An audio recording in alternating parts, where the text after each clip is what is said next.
I'm here today to convince you of one thing. Blue skies are overrated. Blue skies have always been seen as the pinnacle of good weather. As storybooks, cartoons, and movies had liked to say, the perfect summer day has not a cloud in the sky. After all, clouds mean gray, boring, and rainstorm weather, right? So a clear summer day has so much more potential. So, how could I say that blue skies are overrated? Well, after years of being a self proclaimed nephophile or somebody who loves clouds, I'm here to stop this climate discrimination. Clouds are often associated with daydreaming and childish behavior. People who've lost touch with reality have often been said to have their head in the clouds.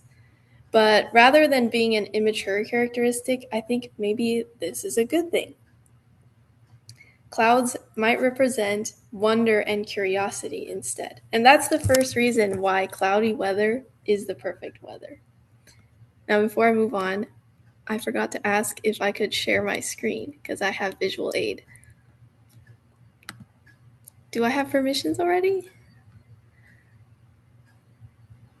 Okay, here we go.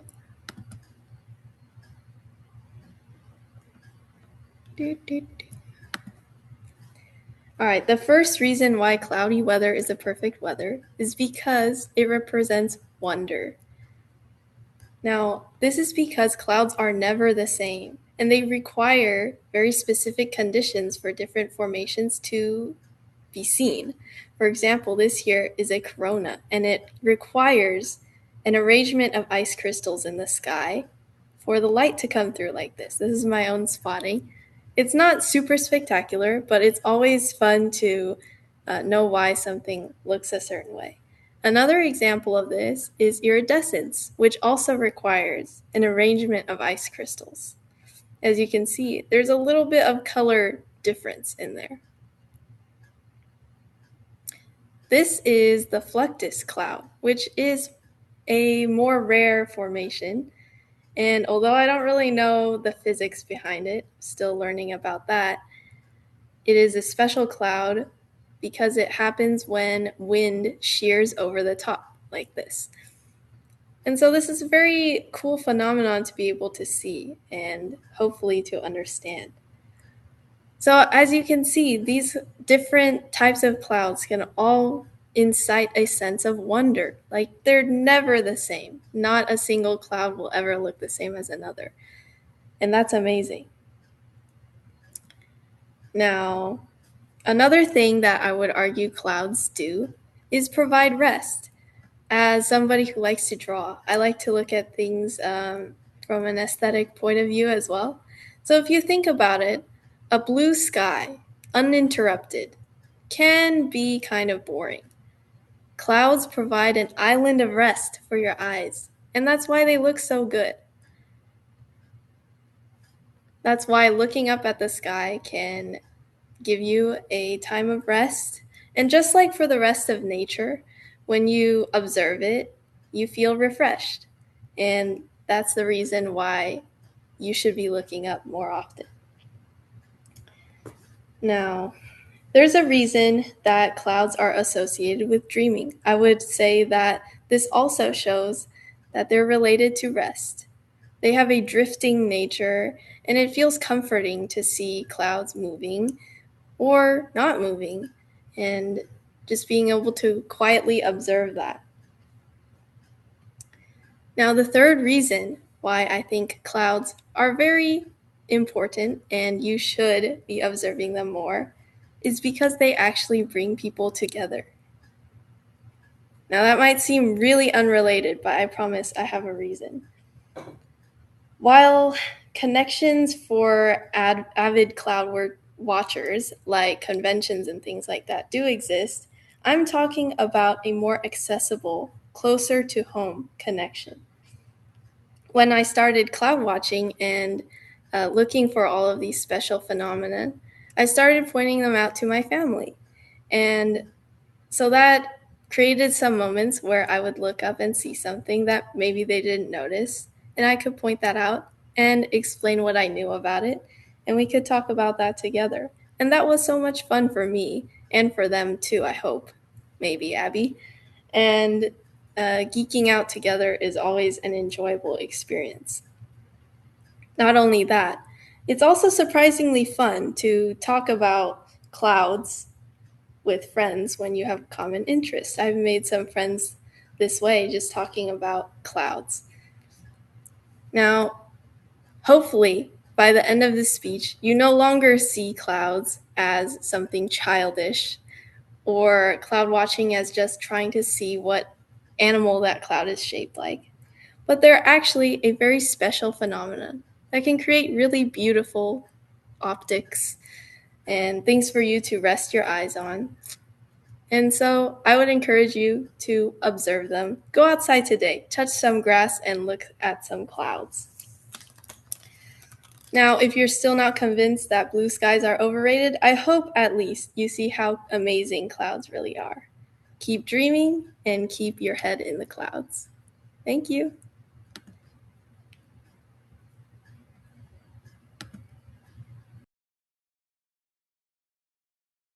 Thank you so much, Natasha, for that great speech about clouds while also giving a great message to go along with it. Now we will move on to our impromptu speaking section. Now, unfortunately, we don't have a table topics master this week, so we'll probably just do impromptu debates. Does anyone have any topics that they would like to debate? Yes. I have some topics. I think I can definitely hold a debate session right here. Yeah. Okay. Mm. Would you like to lead it then? Yeah, sure.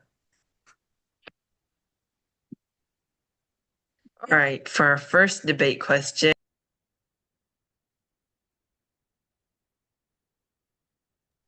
Our first debate question will be, should everyone have free healthcare? So, who thinks everyone should have free healthcare? Anyone?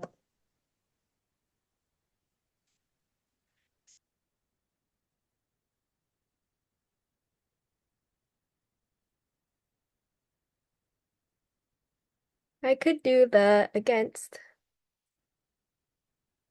All right, all right.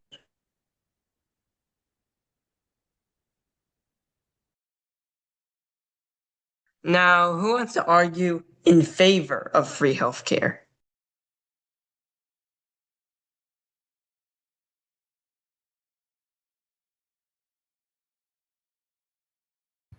I can do that. Natasha? Okay, that's great. All right, I guess I'll uh give me a second. Who's the timer today? David. All right, David? Okay. Uh make sure to set a timer for 2 minute for 2 minutes for the first person's speech, 2 more minutes for the second person's speech, and 1 minute for the first person's rebuttal. Okay. Please. Yeah, dude. All right. Now, let's begin. Who wants to go first?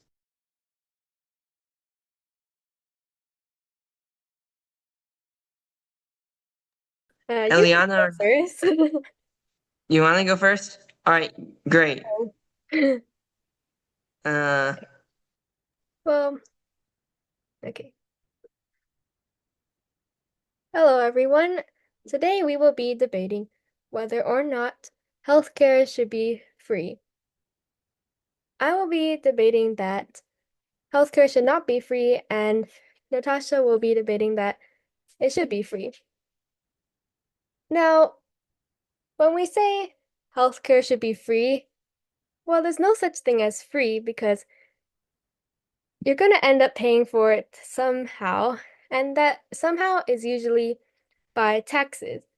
In other countries that have free healthcare, or as they call it, universal healthcare, such as Singapore and I think many countries in Europe, the taxes are also very high, and that's how people get their free healthcare is by paying high taxes. But this is also bad because you also pay even if you don't get hurt. So in places like America that don't have universal healthcare, you don't have to pay if you don't get hurt. So you probably save money if you don't get hurt. Whereas in other countries, even if you don't get hurt, you'll still be paying taxes, which pay for other people's injuries. Also, in countries with universal healthcare or free healthcare, it's said that the healthcare is not as good because doctors aren't paid as much. There's a reason why the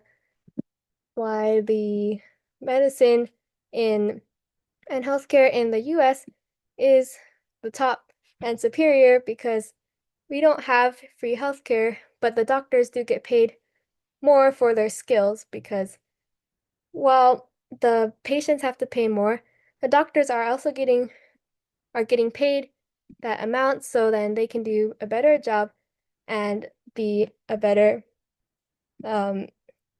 take care of the patients more. So that is my start of this debate, and thank you.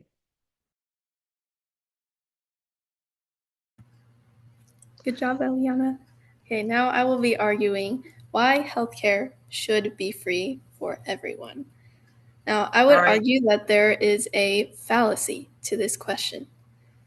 When we are asking about universal healthcare, are we saying that everything should be paid for already? Or are we saying that certain parts of it should be free and certain other treatments should be paid privately? Obviously, we're not going to make cosmetic surgeries and things like that totally free for everyone just to do whenever.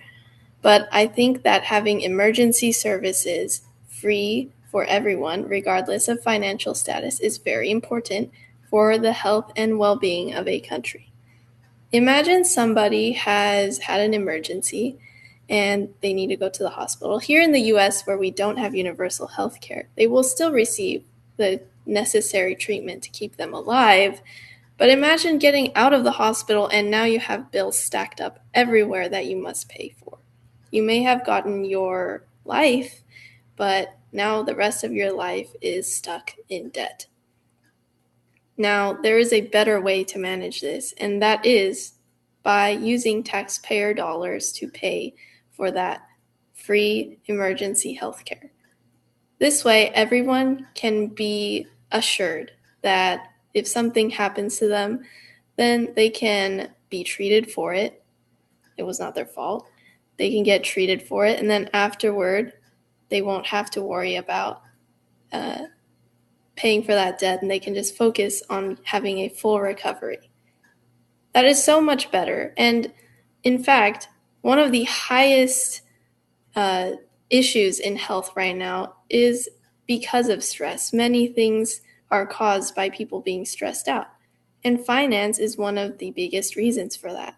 If we can minimize stress after something as traumatizing as an emergency, that will help with the well-being of the whole country. And that's why we should have this available to everyone.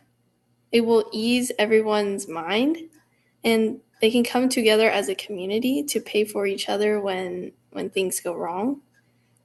And that is not to say that we're going to pay for everyone's unnecessary treatments. We're going to pay for those emergencies that are necessary and keep everyone safe and healthy. Thank you.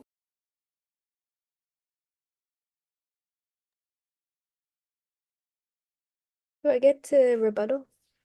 Yes, sorry. Eliana, it's time for your 1 minute rebuttal. Take it away. Okay. Natasha, thank I you for did. your speech, and you brought up some pretty good points. However, like, yeah, you brought up some pretty good points about like decreasing stress and stress about having healthcare. However, I mean, yeah, you brought up the points about decreasing stress and still getting healthcare even if you can't pay, but then hospitals still get paid, I think. But however, with universal healthcare, the system is messed up, so then people wouldn't get immediate healthcare. There's always lines and you have to wait for healthcare, while in countries without free healthcare, you can just pay for it and get the healthcare you need right away. Meanwhile, if you have to wait in line and your condition might get worse. Also, with free healthcare, the government would run that, which means um, which means oh, sorry, which means that it would be inefficient and hospitals would lose their freedom to keep the healthcare a free market. So yeah, that's why healthcare should not be free. Thank you.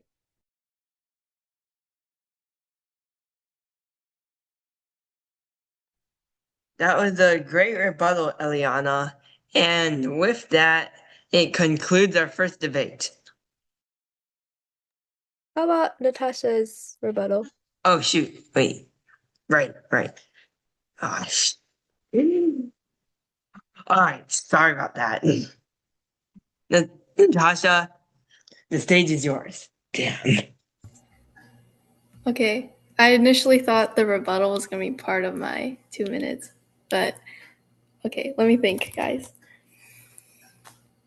Eliana, you said that waiting in line can worsen your condition when you don't have universal health care. But isn't that better than having to not get health care because you can't pay for it at all? And imagine another scenario. Somebody knows they can't pay for their emergency health care or some other treatment that they need. What if that caused somebody to avoid treatment? That could be devastating for families and individuals alike. Thus, I would say waiting in line is a better alternative than making people pay up. And like I said, we wouldn't be paying for unnecessary procedures.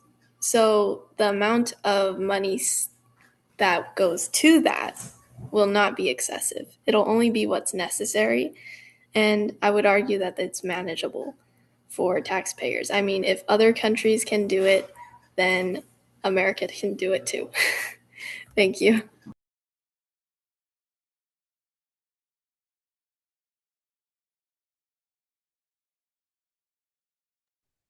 Natasha, that was a very good rebuttal. And now this debate is over for real. You are welcome to vote in the chat for whoever you agree with. Type E if you agree with Eliana and think that there should not be free healthcare. And type N if you agree with Natasha and think there should be free healthcare. Should I just make a poll so it's like unanimous? No, Yeah, not a unanimous, poll would be better. Yeah. unanimous.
Only 2 people voted so far. So if you haven't voted, yeah, vote. Unless you don't want to. But okay, 4.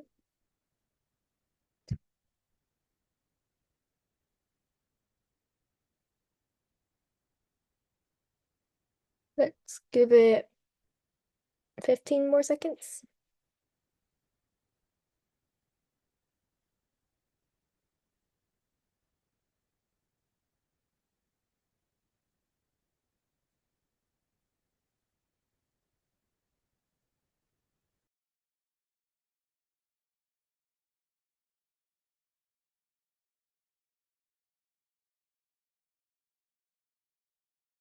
Well, the results are tied, so I guess it's undecided.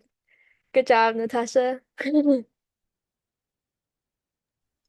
Wow, great job. You actually both made some very good points. I actually found both of them pretty convincing. I almost didn't know which one to vote for myself. Anyway, for our next debate, who has it harder? Teenagers or their parents? Uh, Claire, would you be interested in trying out the debate? Yeah, sure I can. But if I cut out, it's because my internet is kind of wonky. Oh, that's fine. Would you like to be, do you think teenagers or parents had it harder?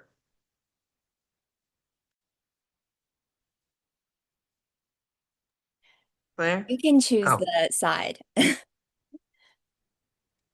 Oh, either side? Well, would you be happy with the side that says teenagers have it harder? Or, oh I, yeah, sorry. I can do either. All right then. Abby, would you be interested in joining? Sure, okay. Which side would I be on? You can choose.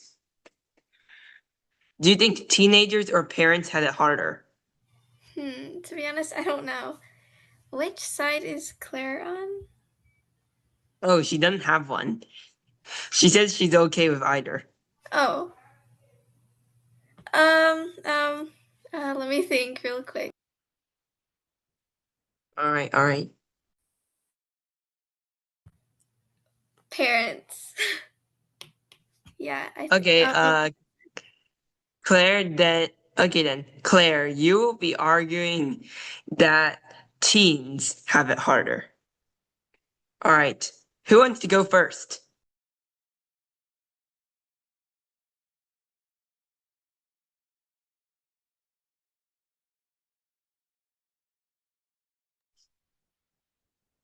Well, Abby, do you want to go first or?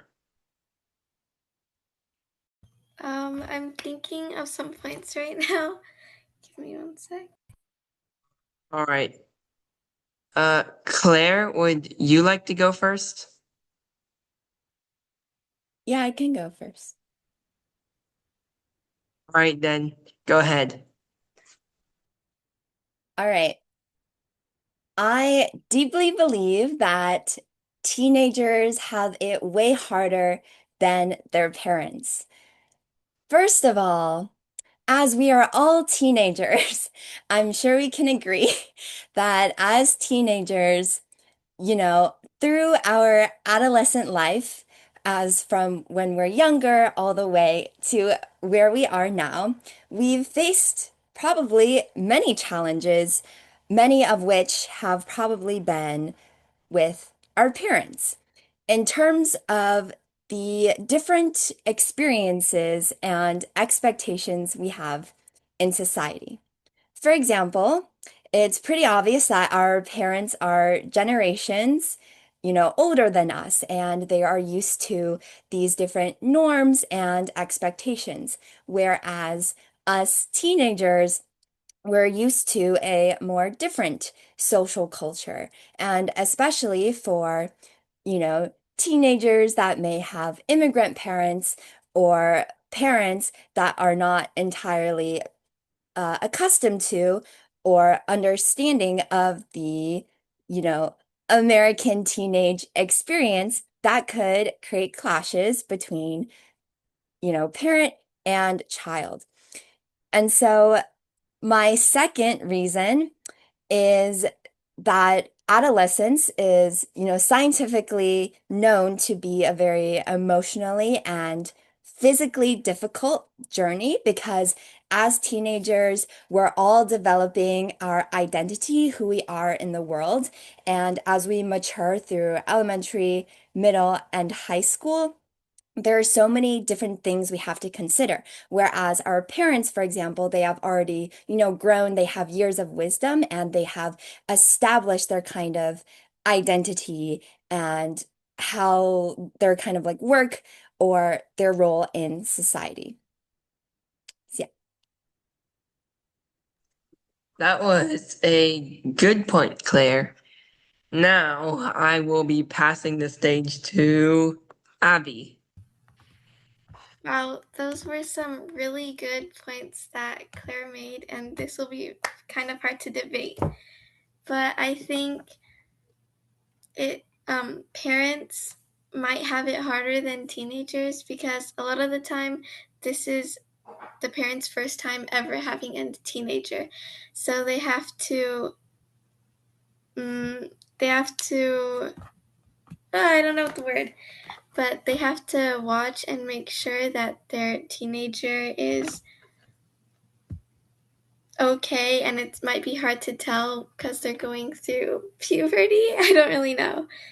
And alongside, as they're taking care of their teenager, they have lots of other things to do, like they have to make money for the house, and they have lots of big decisions to do and keep track of. So it might be hard for the parents to have so much on their plate while taking care of a teenager for the first time. I don't know if I did that for long enough, but I think that's all my points. You don't have to do the full 2 minutes, but great job. So now I will be handing it back to Claire to do her 1 minute rebuttal. All right, those were some great points brought up by Abby.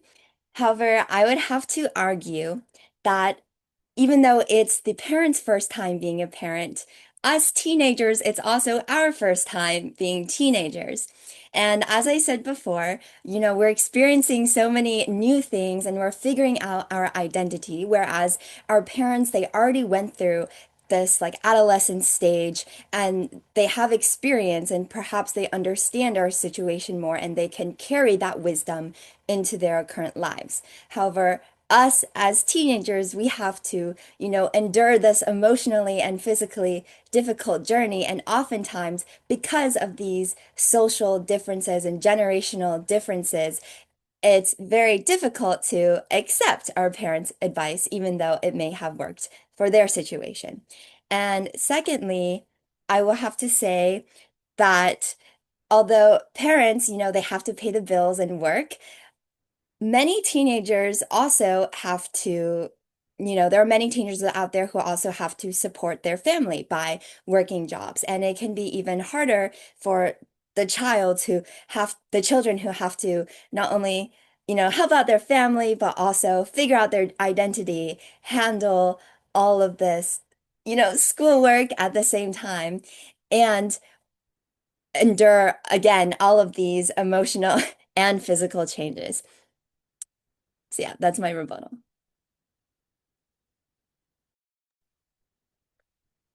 Okay, thank you. So that concludes our second debate for today.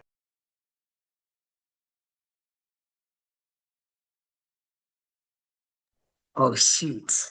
Dang, right. Sorry. Abby, you also have a 1-minute rebuttal you can make. I don't really know what to do for my rebuttal. But those were some really good points. That's all right. That's all right.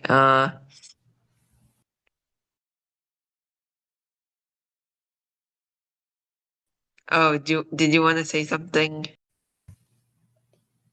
I don't think so. That's okay. I actually kind of liked your first speech about how it feels to be a parent. So yeah.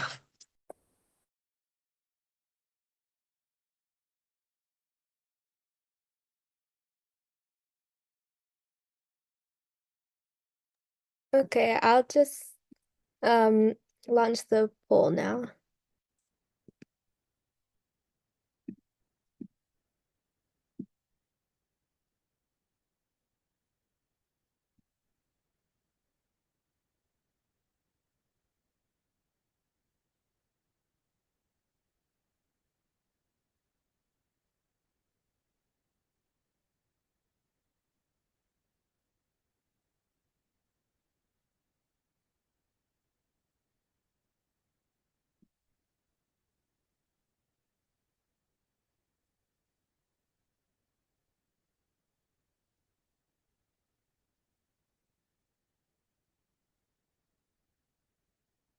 Did everyone vote?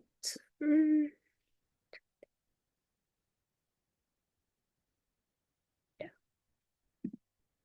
Okay, the results are in. Looks like parents have it harder.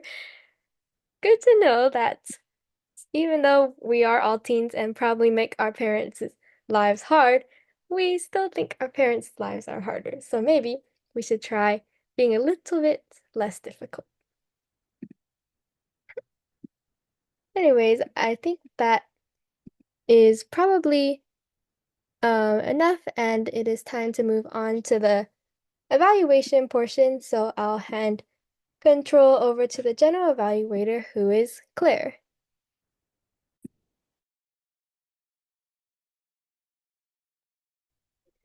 Thank you so much, Elliana.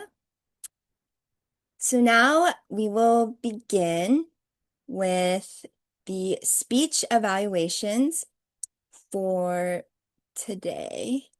And the first speech evaluator for Natasha's speech is Caleb. So Caleb, the stage is yours.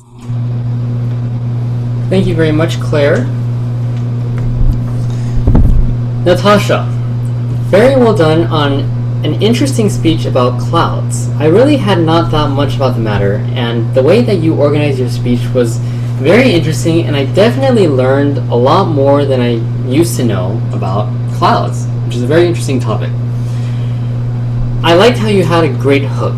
Blue skies are overrated. And then you went on to share some interesting points about clouds, such as they provide wonder, they provide rest, and they bring people together. That was some very interesting key points, and I did not expect to hear them in a speech about clouds. I was expecting more of the science, that kind of presentation type of speech. I also like how you use certain puns in your speech, such as keep dreaming, keep your head in the clouds. And overall, your speech was very smooth and methodical. Now, some suggestions to improve. I suggest slightly more vocal variety, less presentation-like. So during your speech, your vocal variety was about the same level. You could have experimented with high clouds or low, big clouds. Just an example of saying clouds in different ways. Then I couldn't really see your hand gestures because your camera was just head up, but if you could add some hand gestures like clouds, I don't know, whatever you come up with, that would be great. Now, one more thing is you can also look up at the sky. I'm not sure if you did that during your speech, but that would add another element. And then lastly, to challenge yourself. I challenge you to add a story. Tell us how you became interested in clouds. Not just I became interested in clouds, but a specific point in time where you really were sparked with your interest in clouds. Any other story, maybe going cloud hunting, that could be a story. And then also you can go even deeper, and you are already going pretty deep with wonder, rest, and bringing people together. And I also thought you were going to mention the Cloud Appreciation Society and the Memory Cloud Atlas, but I didn't hear about that, so I was like, oh, bummer.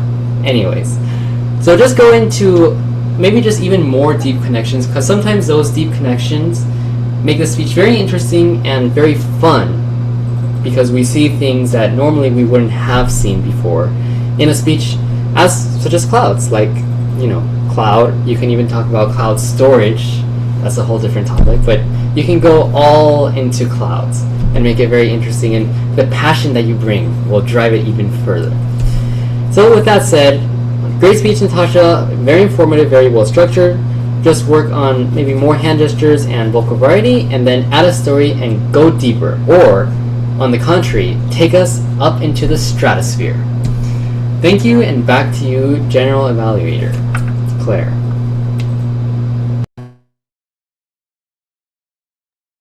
All right, thank you so much, Caleb, for a very coherent speech evaluation.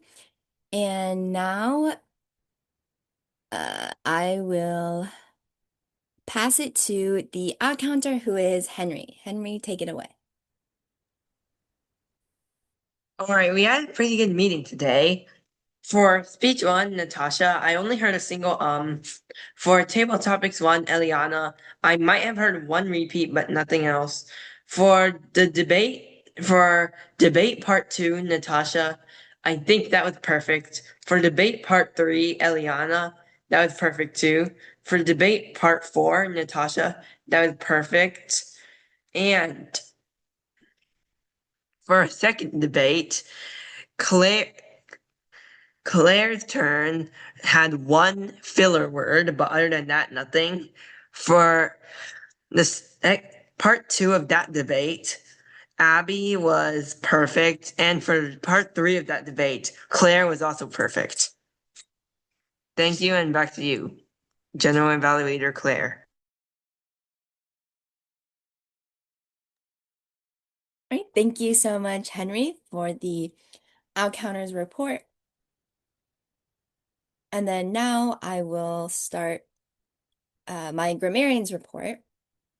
So starting off with Natasha, I loved how you use like phenomena and beautiful optics, and how you kind of ended with the phrase, keep dreaming and keep your heads in the clouds. I thought that was a great finish, and your images made it very coherent overall. And for the first debate, I thought both Elliana and Natasha, you guys had great language overall, and also great tones in your debate. I did not notice anything in particular.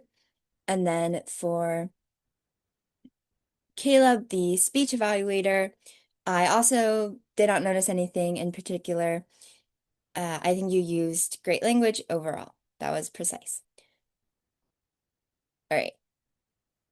And next is the timers report by David. David, take it away. For Natasha 1, which was speaker 1, she had 6 minutes and 6 seconds and 452 milliseconds. And for debate 1, we had the total time of 6 minutes 45 seconds and 214 milliseconds. And for debate number 2, we had 4 minutes and 45 seconds and 440 milliseconds.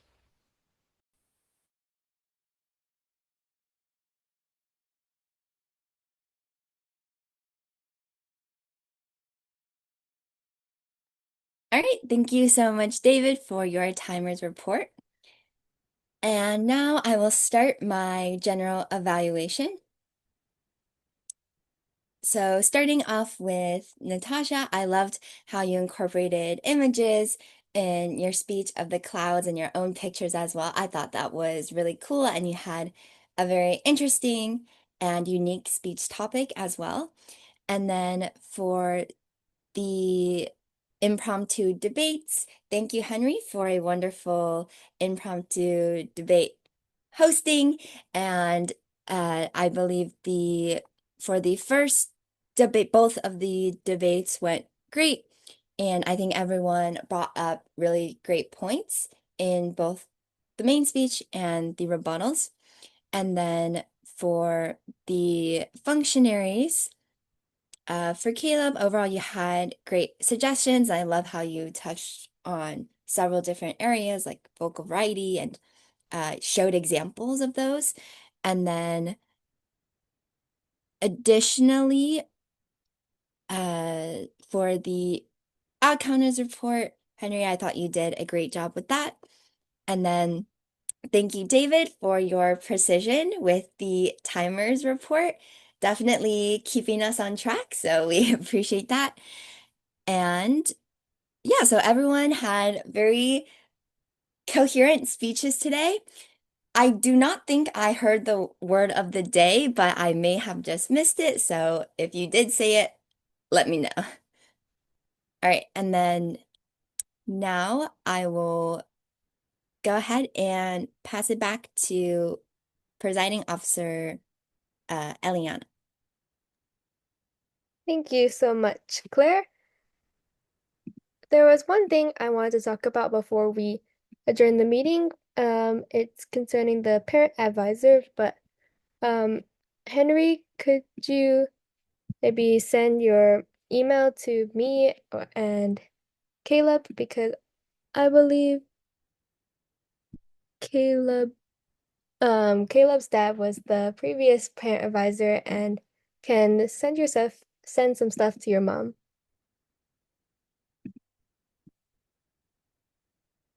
So you want me to send my email to Caleb or Yeah, Caleb? that would All be great. right. All right. Thanks. Got it. Okay. Thanks, Henry. So, yeah, thank you to everyone who participated in this meeting. I really enjoyed Natasha's speech and also the two fun debates with their great topics. And thank you once again, Henry, for leading those. And do we have any competitions coming up? Let me see.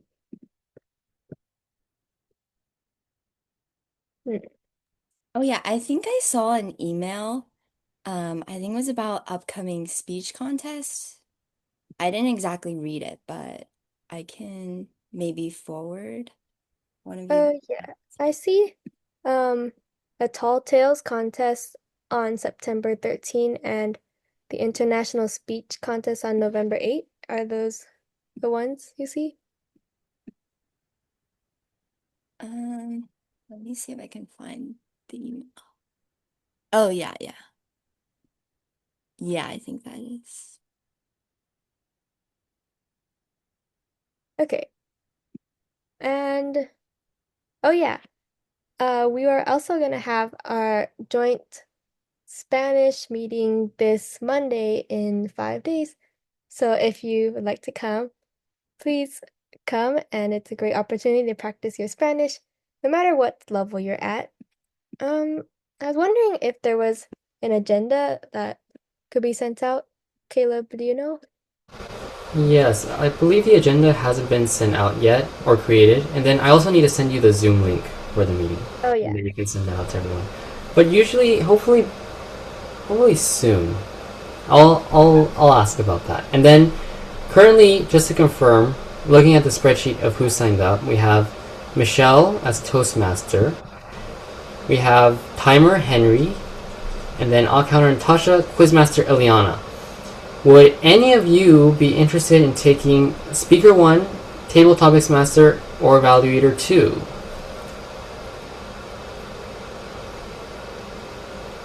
Which, by the way, you guys can totally do it.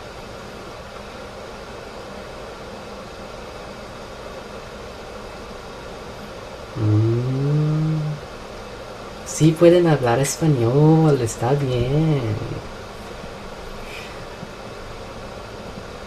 Okay, how about anyone want to take Table Topics Master?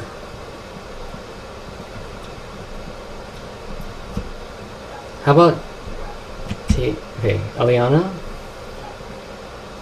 ¿Está interesada?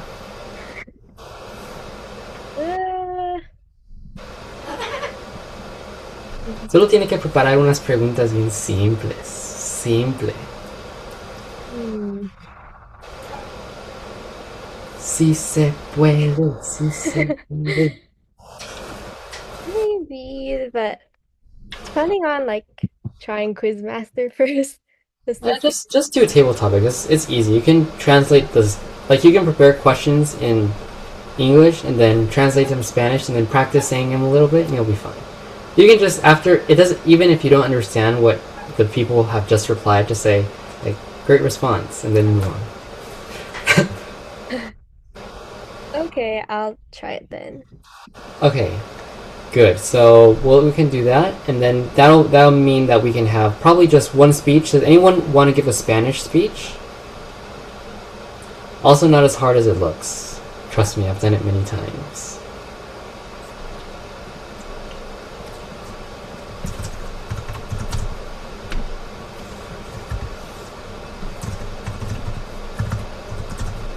Okay. Well, if not, then if you do happen to want to give a speech, please let me know. I think by today or tomorrow. Let me know by tomorrow. Otherwise, that means that we'll have Michelle, Toastmaster, Table Topics, Elliana, Timer, Henry, Alcounter, Natasha, and Quizmaster, Elliana. Sound good with everyone? Yeah. Okay. And then I'll send you the link, Elliana, and then you can send that to everyone. Okay. Okay, back to you, Elliana. So, yeah, does anyone have any other questions or comments before we end this meeting? I think we discussed a lot. So, yeah, at 6:56 p.m. Pacific time, I will officially adjourn this meeting. Thank you everyone for coming and see you all next Wednesday. Have a great rest of your week. And yeah, we hope to see you next Monday too. Bye.